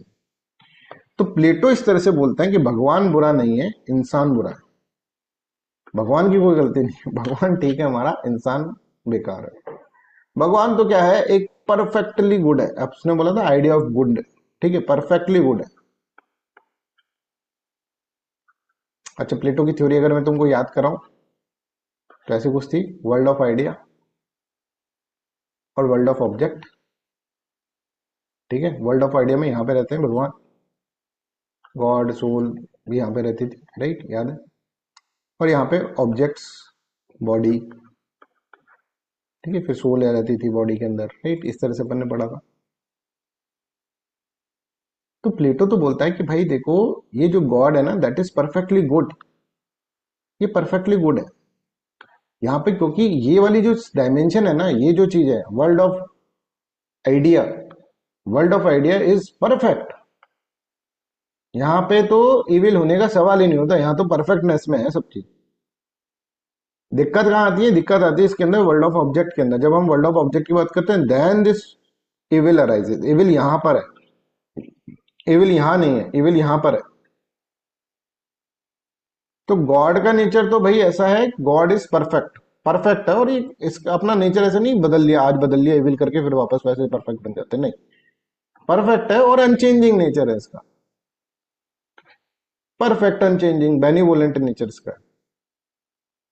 तो जो भी अगर परफेक्ट है तो वो कोई एक तरह से आप देखेंगे इविल जनरेट नहीं कर पाता, इविल जनरेट नहीं करेगा. परफेक्ट है तो गुडनेस में कैसे इविल जनरेट करेगा, ठीक है. तो परफेक्ट चीज जो होगी वो इविल जनरेट नहीं करेगी, right. I hope this is clear to everyone. तो इस तरह से बताते हैं. ये दिक्कत कहाँ आती है? दिक्कत इस वाले संसार में आती है. इसने बस गॉड को कह दिया, गॉड का मतलब इधर से, ये वाला जो संसार है ना, इसके अंदर होता है. इसके अंदर जब बॉडी के अंदर सोल होती है, तो सोल जो होती है वो बॉडी से अटैच हो जाती है, फिर उसमें पैशंस क्रिएट होते हैं, इग्नोरेंस आउट ऑफ इग्नोरेंस करने लग जाती है, उसकी सारी नॉलेज खत्म हो जाती है, उसके कारण वो जो कर्म कर रही है, उस वो जो कर्म हो रहा है उसके कारण इविल जनरेट हो रहा है. ऐसा ही बोलकर अपना पल्ला झाड़ने की कोशिश करें. बट यहाँ पर एक प्रॉब्लम हो जाएगी, ये है ना, रिलीजियस फिलोसफर्स ही इनको क्या करेंगे, क्रिटिसाइज करेंगे। खैर अभी हम इसके अंदर पढ़ते हैं। अब हमको कुछ मतलब इसमें ज्यादा पढ़ना नहीं, हमें पता है सोल का क्या वे है, राइट। बॉडी के अंदर आना, बॉडी के अंदर केज की तरह बॉडी के अंदर ट्रैप हो जाना, राइट, वो सब चीजें हमें पता है, राइट। हमको पता है वर्ल्ड ऑफ आइडियाज और वर्ल्ड ऑफ ऑब्जेक्ट क्या है, ये भी हमको पता है, तो हमको इसमें कोई फिलॉसफी नहीं पढ़नी, बस जो भाई बोल रहा है वो सुनते जाओ। ये बोल रहा है गॉड इज परफेक्टली गुड, बचा लिया, गॉड को बचाओ भाई। Plato insist that the divine nature is simple, unchanging, perfect and benevolent. Whatever is a perfect cannot produce anything evil, because evil is a defect or lack of good, and the perfect cannot generate defect. पहले तो अपनी भाषणबाजी कर रहे हैं कि भगवान बहुत अच्छा है, भगवान तो परफेक्टली गुड है, और भगवान इविल बना ही नहीं सकता, राइट। भगवान डिफेक्ट कर ही नहीं सकता, वो तो परफेक्टली गुड है, वो कैसे डिफेक्ट करेगा। तो इससे बोला कि भाई फिर इविल कैसा है, इविल पता है कैसा है, सोल आई, बॉडी के अंदर ट्रैप हुई, सब कुछ भूल गई, सब इतिक्स वितिक्स सब भूल गई, फंस गई वो उसके अंदर, और फिर वो आउट ऑफ इग्नोरेंस क्या करती रही, आउट ऑफ इग्नोरेंस जो कर्म करती रही, उसके कारण इविल जनरेट हुई।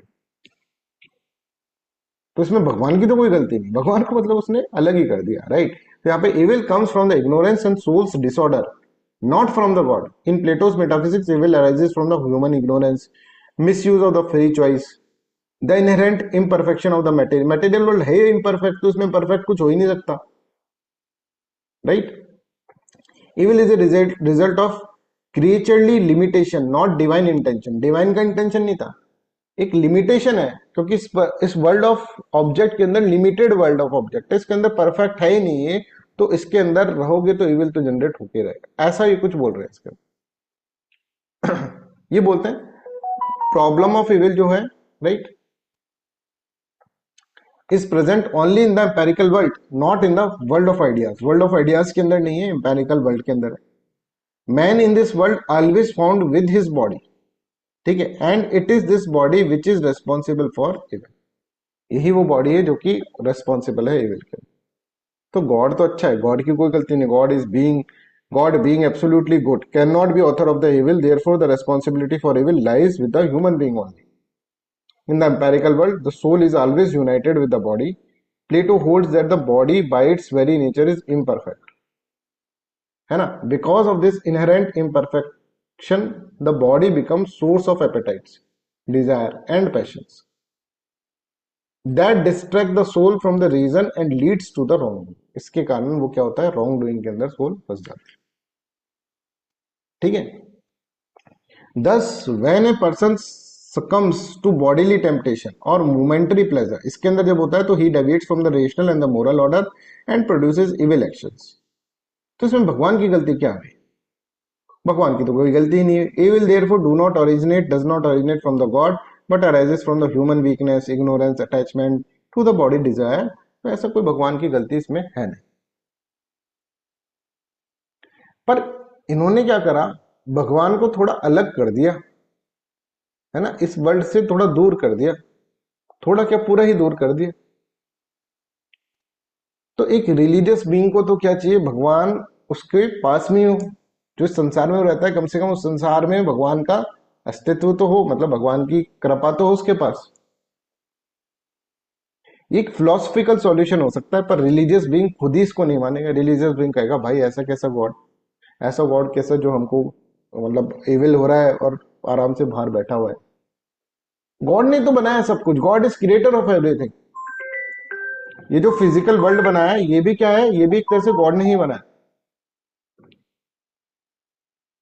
तो ऐसे मत करो कि गॉड ने ये संसार नहीं बनाया, आपने तो ऐसे कह दिया इसका मतलब कि गॉड दूर है, अभी ये अलग पड़ा है, गॉड अलग है, राइट। ऐसा नहीं है, संसार तो तुच्छ है, इस संसार को, इस संसार को बनाया भगवान नहीं है, तो ये तुच्छ कैसे हो सकता है, ये तो कोई बात नहीं है प्लेटो। तो प्लेटो का अगर हम देखेंगे क्रिटिसिज्म जो है, क्रिटिसिज्म रिलीजियस बिलीवर्स ने प्लेटो का क्रिटिसिज्म करा।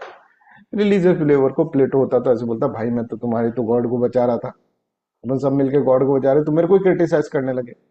इसलिए प्लेटो बोलेगा भाई भलाई का जमाना ही नहीं रहा, क्योंकि उसको क्या है, उसको एक तरह से रिलीजियस बिलीवर्स ने ही क्रिटिसाइज करने लग गए। क्या कहते हैं? वो कहते हैं कि भाई तेरा जो गॉड है ना वो हमको सेटिस्फाई नहीं कर पा रहा है। जिस तरह का तू गॉड कह रहा है कि अलग जगह रहता है, ठीक है, अरे ऐसा नहीं है। गॉड को ला भाई, गॉड ने ही बनाया ये सब चीजें, है ना? ऐसा मत करके गॉड को कहीं और ही ले गया तो, राइट? अलग वर्ल्ड के अंदर रह रहा है गॉड, और इस वर्ल्ड में जो हो रहा है वो तो कहीं और रह रहा है। भाई ये सब चीज ऐसे तो God is not the controller ना, God is not the sustainer. God के हाथ में तो फिर कुछ है ही नहीं। ऐसा कर दिया तुम तो निरही बना दिया गॉड को। समझ में आ रहा है? तो traditional theist religions, God is the creator of everything including this physical world. If God created the world, then world should also be perfect. Because a perfect and all good God cannot create something imperfect. तो world को किसने बनाया? God ने। इस God imperfect world बना कैसे सकता है भाई? तू कहता है कि world of object is imperfect, पर हम तो कहते हैं कि गॉड ने बनाया ही, और गॉड इम्परफेक्ट वर्ल्ड कैसे बना सकता है? तू क्या बात करता है प्लेटो? Therefore, religious thinkers rejects Plato's idea that the material world is flawed. Right? I hope this is clear. इसलिए religious philosopher material world is flawed by the nature. ठीक है, material world जो है flawed by the nature है, ये religious philosopher के हजम नहीं होती। ठीक है यार, कुछ और हमको तिकड़म बिठानी पड़ेगी, right? They hold that the evil cannot arises merely from the body. Body से अराइज हो रहा है ऐसा तो नहीं, आप सब कुछ बॉडी के ऊपर डालो ऐसा तो नहीं। And from the world's natural imperfection, because that would indirectly make God's responsible for creating an imperfect. इसका मतलब तो क्या है? गॉड ने इम्परफेक्ट वर्ल्ड बना दिया। जब सब कुछ गॉड ने क्रिएट कर, तो गॉड ने, तो वही तो बात होगी, गॉड ने इम्परफेक्ट वर्ल्ड क्यों बनाया था जिसके अंदर प्रॉब्लम ऑफ एविल रहे? तो समझ में आया आपको? प्रॉब्लम ऑफ इविल का पॉइंट समझ में आया? एपिक्यूरियन ट्रिलेमा समझ में आया? अब देखो इसमें कुछ है तो नहीं, प्लेटो का वो जो कॉन्सेप्ट समझ में आया, प्लेटो ने दो आइडिया बना दिए। आइडिया ऑफ गुडनेस के अंदर आइडिया ऑफ गॉड है, राइट? गॉड वहां पे रहता है, और ये वर्ल्ड ऑफ इम्परफेक्टनेस है, ठीक है, इसके अंदर ये तो वर्ल्ड ही इम्परफेक्ट है।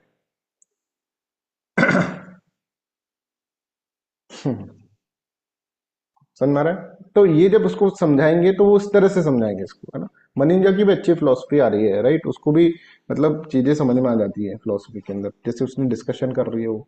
तो इट्स गुड कि मनिंजा को भी फिलोसफी समझ में आ रही है। सब बच्चों को आ तो रही है फिलोसफी समझ, पर एक क्लियर थॉट आना चाहिए। जैसे मनोज का क्लियर थॉट हो जाता है, ठीक है, मनिंजा का क्लियर थॉट हो जाता है, राइट? केतन अपने अंदर रखता है, वो बता, उसको आ तो रही है फिलोसफी समझ में, पर वो बोल नहीं पा रहा है इस तरह से। अंजलि शर्मा की भी काफी अच्छी फिलोसफी होती जा रही है, धीरे धीरे इंप्रूव कर रही है वो भी काफी अच्छे से। वो ये एक बार थोड़ा सा स्ट्रगल तो चाहिए, देखो एक तरह से झोंकना तो पड़ेगा अपने आप को। तो फिर आप लोगों की फिलोसफी अच्छी होती जा रही है धीरे धीरे, और इट्स बेटर थिंग कि मतलब अगर फिलोसफी अच्छी होगी ना तो मतलब आपका मेंस बहुत अच्छा हो जाएगा, ठीक है? तो सब बच्चों का हो तो रहा है। अब जो भी इंटरेक्ट करते हैं उसके बारे में, हो सकता है कुछ बच्चे इंटरेक्ट नहीं कर रहे हैं, राइट? तो उनकी फिलोसफी वैसी अच्छी हो, राइट? वैसा भी हो सकता है, बट जो मेरे को दिख रहा है, जो मैं ऑब्जर्व कर पा रहा हूँ ना, वो चीज मैं आपको बताता हूँ। स्ट्रगल तो करना होगा, देखो क्वेश्चनिंग करनी होगी आपको, ठीक है? लगे रहना है टीचर के, ठीक है? टीचर के पीछे पड़े रहना है आपको कि सर ऐसा है तो ऐसा क्या कैसा होगा, ये होगा। खुद को सोचना है, अगर ऐसे नहीं कर पा रहे हो खुद को सोच रहा है, राइट? तो वो चीज है, आपको करनी ही पड़ेगी, राइट? कोई भी चीज परफेक्टनेस के अंदर तभी आएगी जब आप उसके साथ साथ स्ट्रगल करोगे, तो ठीक है, उसके साथ साथ स्ट्रगल करोगे तो फिर परफेक्टनेस में वो चीज आपके पास आ जाएगी। फिलोसफी जैसा सब्जेक्ट तुम सोचोगे भाई ट्रेडिशनल वे के अंदर हम पढ़ लेंगे इसको, तो फिलोसफी दुलत्ती भी बहुत दुलत्ती मारता है ना, जो घोड़ा वैसे मार देती है। तो भाई चल, मेरे लायक नहीं है तू, राइट? ऐसा भी कर देती है फिलोसफी। हर सब्जेक्ट के लिए चाहिए ये चीज की एक अप्रोच होनी चाहिए आपके पास, ठीक है? For religious believers evil must be explain in some way that preserve good God's goodness. अब रिलीजियस बिलीवर बोलते हैं भाई हमको कोई ऐसा आर्गुमेंट दे सकता है जिससे कि evil must be explain in some way, ठीक है, such way that preserve God's goodness and creative perfection. God का गुडनेस और क्रिएटिव परफेक्शन प्रिजर्व रहे, and not by denying the perfection of the creation. तो तुमने तो क्या कर दिया कि उसको परफेक्शन को भी हमको डिनाई नहीं करना है, और हमको क्या करना है, हमको उसकी गुडनेस को भी प्रिजर्व रखना है, और हमको इविल को भी एक्सप्लेन कर देना है, ऐसा कुछ बता। तेरा सॉल्यूशन तो भाई मजा नहीं आया इसमें, मजा नहीं आया, ऐसे बोल रहे हैं। ठीक है, तो I hope this is clear कि प्लेटो का अगर आर्गुमेंट लिखना होगा तो 200 150 वर्ड्स के अंदर आप आराम से लिख सकते हो, और फिर उसका क्रिटिकली इवेल्युएट करना हो तो इस तरह से इवेल्युएट करते हैं। फिर आता है दूसरा जो थॉट होता है, that is known as Christian Science. Christian Science, Christian Science, Christian Science के जो है, right, that is Mary Baker. इन्होंने क्रिश्चियन साइंस बनाई, मतलब ये चीज को ढूंढना कि भाई प्रॉब्लम ऑफ इविल और ये सब चीजें, राइट? तो क्रिश्चियनिटी को एक तरह से फिलोसफिकल अंडरस्टैंडिंग बनाना उसकी, ठीक है, दैट इज मेरी बेकर ने इसको स्टार्ट करा। मेरी बेकर का पूरा नाम क्या है अभी देखकर बता देंगे, राइट, क्रिश्चियन साइंस को, राइट। और उन्होंने कुछ आर्ग्यूमेंट्स लिए, उन्होंने कहा कि यार देखो, सीधी सी बात बताऊं क्या, बोले क्या, अलग ही आर्गुमेंट देंगे अभी, अब ये आर्गुमेंट अलग देंगे पर हमें सब कुछ पता है, ठीक है, हमें कोई मतलब उस आर्गुमेंट वैसे लगेगा अलग है। ये बोलेंगे, जैसे ऐसे बोलते हैं ना, हम ऐसे बोलते हैं, बच्चा से बोलता है भूत आ जाएगा, भूत आ जाएगा, डर रहा है बच्चा, तो पटका भूत भूत कुछ नहीं होता, मन का वहम है। ऐसे बोल देते हैं भूत भूत कुछ नहीं होता, मन का वहम है, बेटा कुछ होता ही नहीं, भूत क्या डर रहा है जबरदस्ती, राइट। पहले खुद ही डराते हैं अपन कि उधर मत जा नहीं तो भूत आ जाएगा, फिर बच्चा से बोलो भूत आ जाएगा, भूत आ जाएगा, तो अपन कहता है अरे भूत भूत कुछ नहीं होता, बच्चा खुद कंफ्यूज होता है, भाई होता है कि नहीं होता। समझ रहे? खैर, ये भी इसी तरह से बोलते हैं कि इविल है ना, कुछ नहीं होता, इविल विविल कुछ नहीं होता, सब कुछ मन का वहम है, this is just a illusion, है ना। तुम कहते रहते हो इविल है, इविल है, इविल है ही नहीं, लो काम ही खत्म, evil is not there, evil is nothing but the illusion. समझ में आ रहा है? तो क्रिश्चियन साइंस के अंदर एक का पूरा नाम क्या है एक बार देख लेते हैं। Mary Baker Eddy, the founder of the Christian Science, taught that whatever God creates is real, जो भगवान ने जो क्रिएट करा है ना वो रियल है, and since God is absolutely good, only good can be real. तो बाकी का जो चीज है ना वो तो अनरियल है, बाकी गुड भगवान ने जो क्रिएट, सब कुछ भगवान ने क्रिएट करा है, जो भगवान ने क्रिएट करा है ना वही रियल है, और बाकी की जो सारी चीजें हैं ना वो अनरियल है। इविल जो है ना that is just a illusion of our mind, इस तरह से इन्होंने करा, राइट। तो इन्होंने क्या कहा, क्रिश्चियन साइंस आर्ग्यूड है evil is not real, real ही नहीं है भाई, उसको क्या डिस्कस करना, डिस्कस ही क्या करना है, रियल ही नहीं, ठीक है। God understood as a infinite goodness, truth and perfection can not create any evil, क्योंकि भगवान ने बनाया सबको, तो भगवान तो इविल क्रिएट कर ही नहीं सकता, तो evil is just the illusion of our mind. इसलिए जो भी इविल है, जो भी हमको लगता है कि हम, जैसे आप क्या कहें कि जो भी इविल आपको दिख रहा है, जो भी हो रहा है, ये है नहीं। जैसे बर्कले बोलते हैं ना, बर्कले क्रिश्चियन साइंस के अंदर नहीं आते, बर्कले एक तरह से ट्रेडिशनलिस्ट रिलीजियस फिलोसफर के अंदर आता है, राइट, है ना।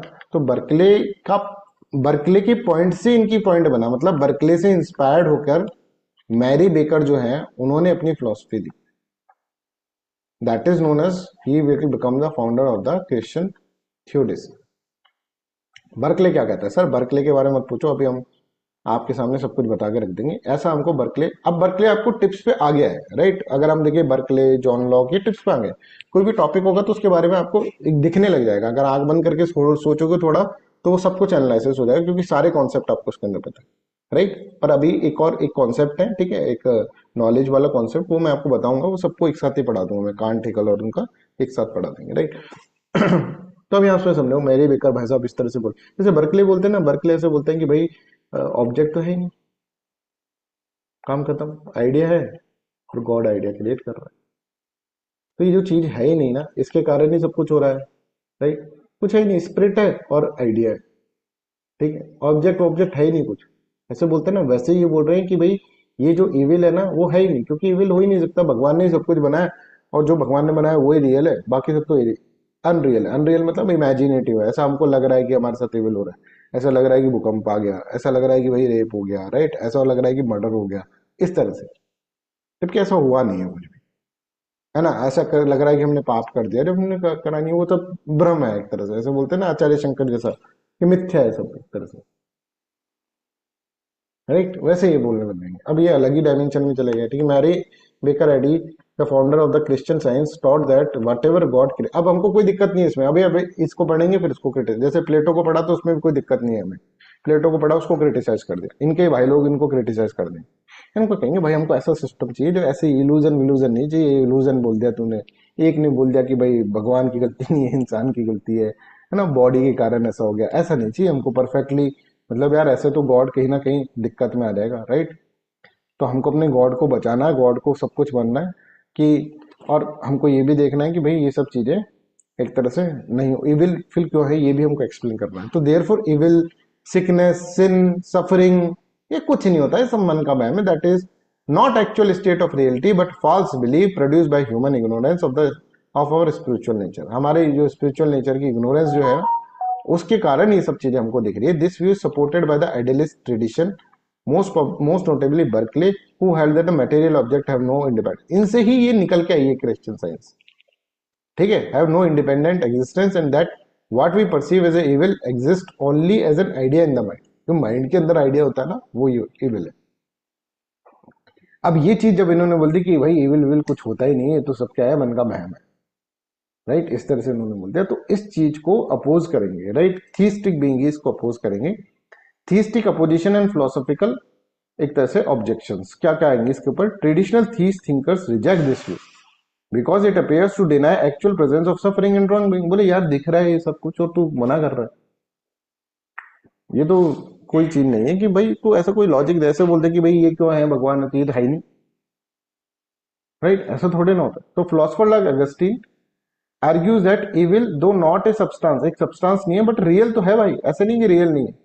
और एक फिलोसफर है मैकगार्ट, आगे चलकर अपन पढ़ेंगे, वो फिलोसफर ऐसे बोलते हैं कि भाई अगर इविल जो है ना, इविल जो है अगर वो इल्यूजन है ना, तो ये जो कॉन्सेप्ट तू बोल रहा है ना क्रिश्चियन साइंस, ये तू बोल रहा है कि इविल इज एन इल्यूजन, तो ये एक बहुत बड़ा प्रॉब्लम हो जाएगा फिर. क्योंकि रियल चीज को तो आप सॉर्ट आउट कर सकते हो, हटा सकते हो, पर जो इल्यूजन है उसको तो फिर कभी हटा ही नहीं सकते. That will become a very big problem. Problem of evil से भी बड़ा प्रॉब्लम ये बन जाएगा. भाई जो चीज है ही नहीं उसको कैसे. अब कभी ये लड़ाई हो रही है, जैसे मान लो आपकी किसी पर्सन से, वो बोल रहा है कि तू मेरे से, जैसे अब जनरल लड़ाई होती है कि तू ऐसा ऐसा करता है, राइट, ये करता है. अब तूने वो चीज कराई नहीं, तो अब करो भाई ये चीज जब ऐसा है ही नहीं, जैसे मैं ऐसा सोचता ही नहीं तेरे बारे में, तो अब इसका क्या मैं आर्गूमेंट, राइट, कोई बात हो तो उसका आर्ग्यूमेंट दूं. अब तूने तो ऐसे बोल दिया कि इविल जो है ना वो इल्यूजन है, कुछ भी नहीं है, अब इसको कैसे हटाऊं, फिर मैं इल्यूजन को कैसे हटाऊं. That will become a more bigger problem than problem of evil. Augustine बोलते हैं कि इविल ठीक है, कोई ऐसा नहीं कि मेटाफिजिकल सब्सटेंस ये रहा इविल, राइट, सोल की तरह ऐसा कुछ, गॉड की तरह ऐसा नहीं, ऐसा नहीं है. बट ये भी नहीं है कि जैसे तू इल्यूजन बोल रहा है, ऐसा भी नहीं. समझ में आ रहा है. तो सेंट अगस्टीन क्या बोल रहे हैं, आर्ग्यूज दैट इविल दो not a substance is a real arising from the misuse of the human free will. Human की फ्री विल का मिसयूज करने के कारण इविल हो रहा है. ये अपनी अलग थ्योरी बनाएंगे, that is known as privation theory, वो अपन डिटेल के अंदर पढ़ेंगे, है ना, इसी टॉपिक के अंदर. पर अभी ये इस तरह से बोल रहे हैं, for Augustine moral responsibility, sin, guilt and the need of the divine grace all presupposes that evil is real, not illusionary. Right, फिर तो अगर इविल इल्यूजनरी है तो फिर आप तो मोरल वैल्यू सिस्टम तो कहीं बन ही नहीं पाएगा. ठीक है. थॉमस एक्विनास भी ऐसे बोलेंगे. Similarly insist that the evil must be acknowledge as a real deficiency in the creature. उसको कहीं इल्यूजन मान दे तो फिर बस हो गया भाई. कोई मर्डर हो रहा है, कोई एक तरह इनजस्टिस हो रहा है, तो ये तो कुछ नहीं है, ये तो एक तरह से क्या है, एक तरह से वही है, एक तरह से इल्यूजन है. Just give me minute.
ठीक है, I hope this is clear. तो modern philosophers like Alvin Plantinga also support the theistic position by arguing that the evil cannot be dismissed as an illusion because it is inseparable from the human freedom and the moral choice। ठीक है, moral choice। और आप ये क्या करेंगे आगे जाके ना, एक सबसे बढ़िया आर्गुमेंट जो मैंने आपको कहा था कि मैं आपको है ना ये साथ में पढ़ा दूंगा, रिलीजन फिलोसफी में पढ़ा दूंगा, ठीक है, फ्रीडम ऑफ विल।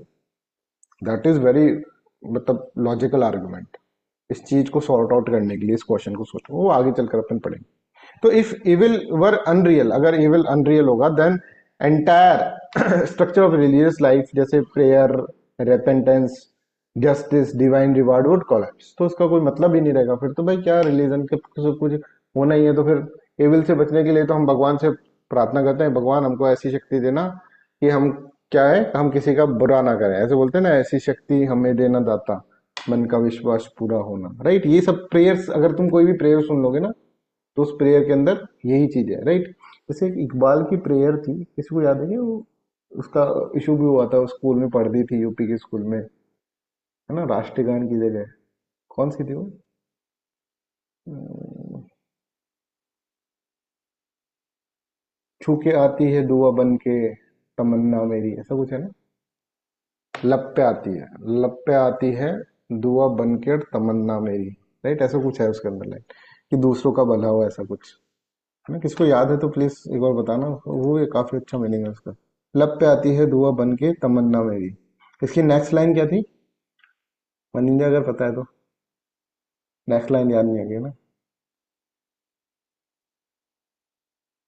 उसका मतलब यही था कि मतलब बहुत अच्छी लाइन का मीनिंग बहुत अच्छा था। मैं उसको पढ़ा रहा था एक बार करंट अफेयर्स में तो मेरे को लगा यार कहता मतलब बढ़िया लाइन है यार, ठीक।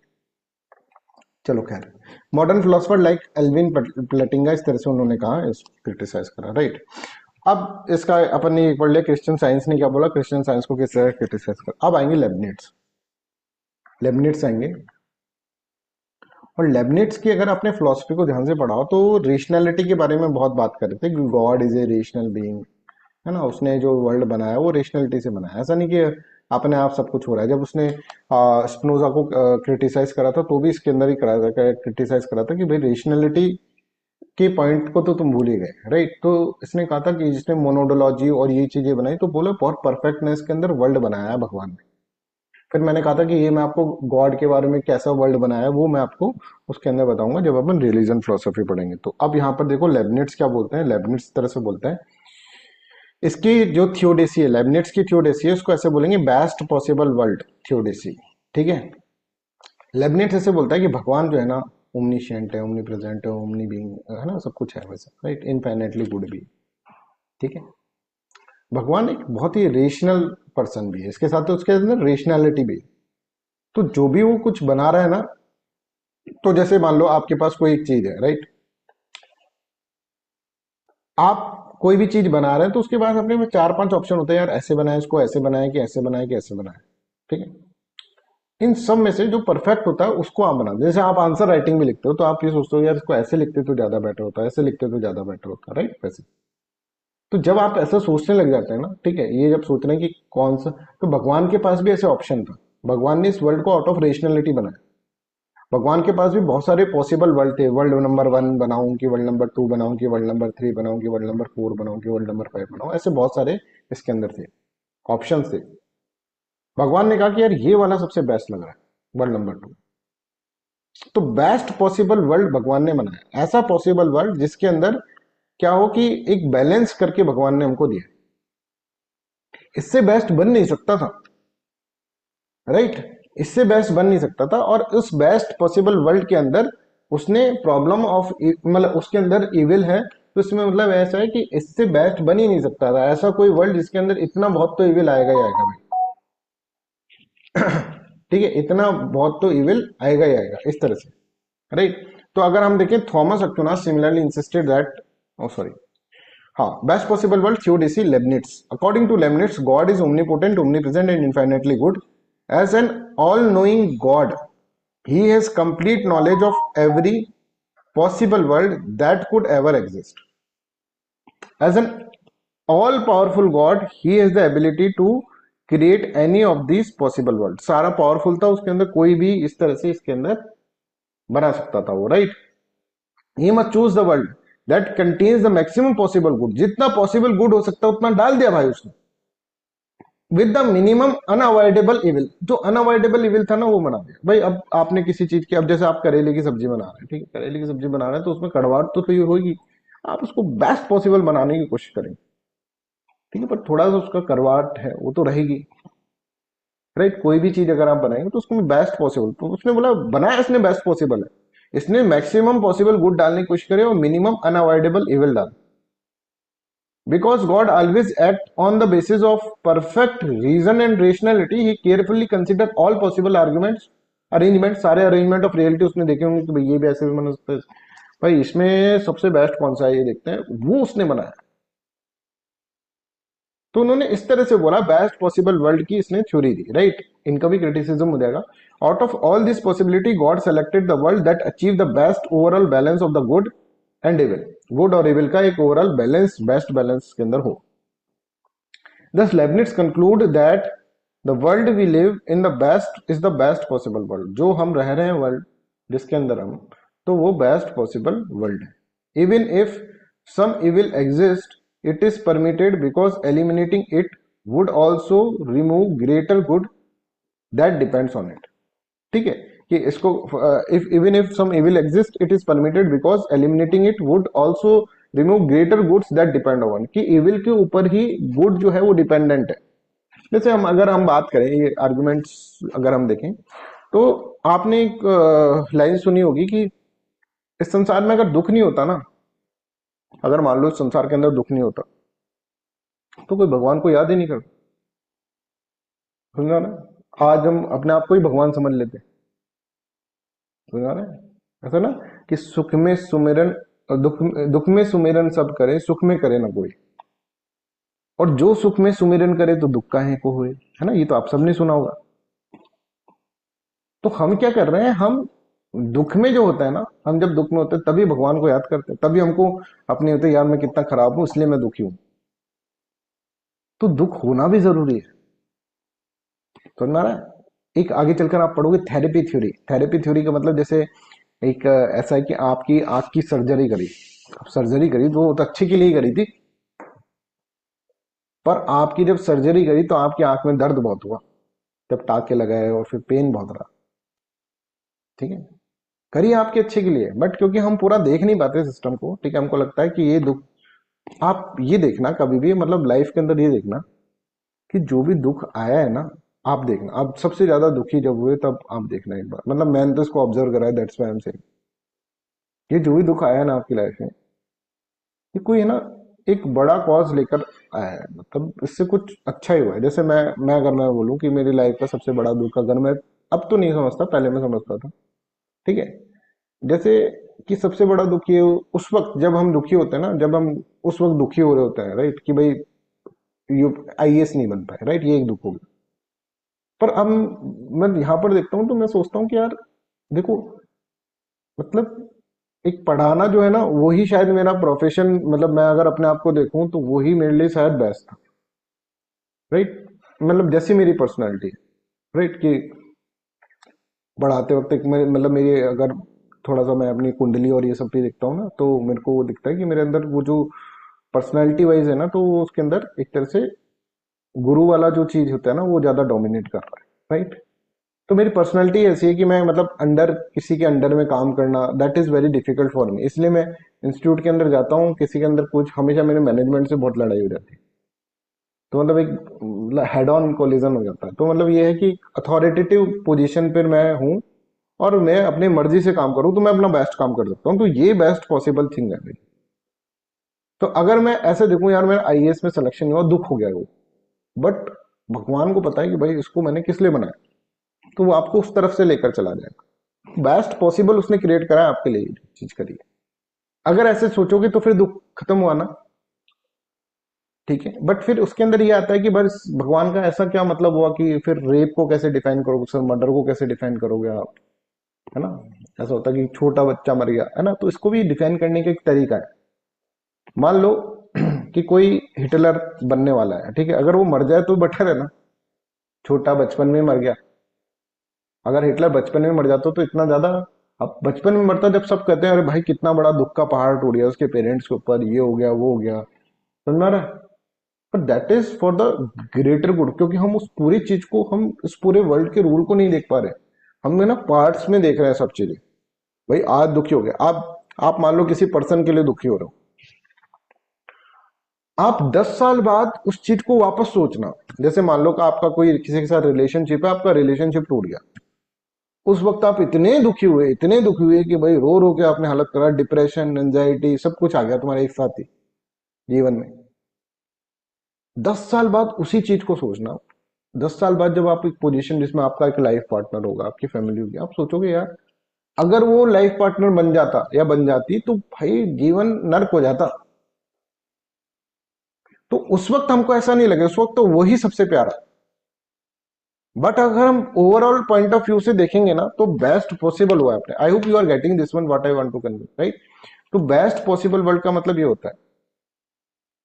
हाँ, अब ये हो सकता है why soldier die on the border, ये सब चीज मतलब हम तो आर्ग्यूमेंट्स दे रहे हैं इसके अंदर, वैसे तो ये बता रेप क्यों हुआ, निर्भया वाला केस क्यों हुआ, फिर राइट ऐसा क्यों हुआ, वो सब चीजें हैं अपनी जगह, बट ये जो डिफाइन करना चाह रहे हैं उस चीज को हम बता रहे हैं। आई होप दिस इज क्लियर।